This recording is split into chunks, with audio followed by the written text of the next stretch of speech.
งศ์สุชาตินะคะพี่หลวงแก่แล้วเห็นใจตระหนอพี่หลวงแก่แล้วน้องแก่แล้วตั้ง40 วันหยิบบัตรมาแล้ว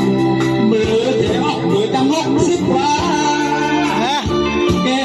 แล้วแก้วตามีไม่ได้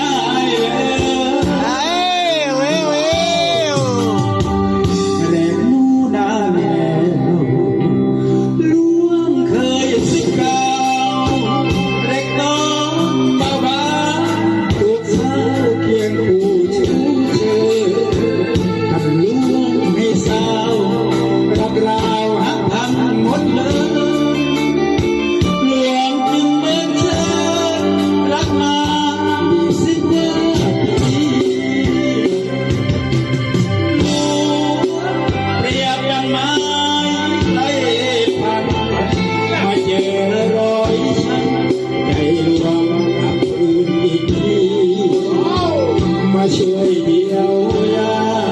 เรียกว่าช่วยชุบชีชายแก่คนนี้ได้มีสิ่งที่ยิ่งใหญ่เห็นใจตะนองอย่าให้ลูกตายเปล่าอย่าให้แม่สาวรักเราถึงจะนานไว้สมบัติเงินทองน้องจะไปได้และได้สวยยังไงเป็นใจดังลู